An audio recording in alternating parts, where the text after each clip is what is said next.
Hi everybody, I'm back again. Got a new camera and I'm just testing it out.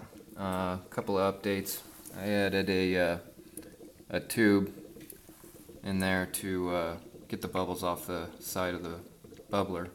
That way I don't get a DVD chain and possibly flash back into my container. I wanted to talk a little bit about safety. I made a dryer out of my old Nalgene bottle, and I was using a lid that wasn't designed to be on it, and it was leaking really bad. And when I hooked the torch up and lit it, well, number one, the flame was a lot bluer, so the dryer was working. But because of the leaking, my flame was really small, and I was showing a friend some of the stuff that I've been up to, and he thought he was going to help out by turning my battery charger down a notch before the breaker would kick in. And because of the leak in here, we got a flashback because it didn't have enough pressure to keep the torch lit, and this thing exploded, blew the barb out, blew the lid off. You can see it took me forever to find the lid. It's got a part of the bottle still in the lid.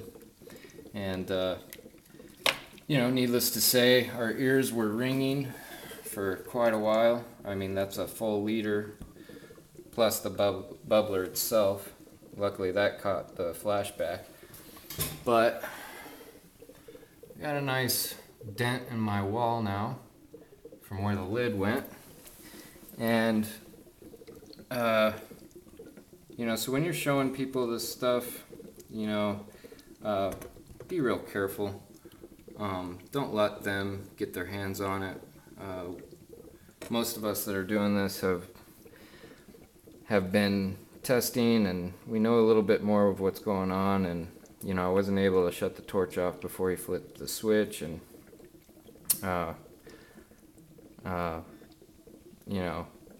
I'm surprised the cops didn't get called. But just be careful. Don't give people free rein with this stuff. It is very dangerous. The other thing I wanted to kind of update on, I haven't got it hooked up yet. I'm waiting to get 220. I'm still just using the battery charger. But I got a new power supply, and I don't know if you can read that, but it does 67 amps at 12 volts. Yeah, not really. So, I know that some people might criticize me for using a 12 volt thing when our cars are working off of about 13 and a half. But my particular system here with a 5 neutral design, I get the best MMW at 12 volts. I get almost exactly 2 volts per plate gap, and that's where I want to be. When I get the money, I'm going to build a zero fossil fuel PWM, and I saw Luther P40 did some videos where he was able to control how much voltage was going in using that PWM. So I think that's the route I'm going to go. I want to keep this thing at 12 volts.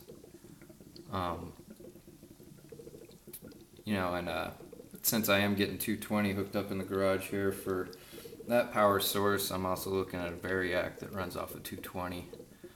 And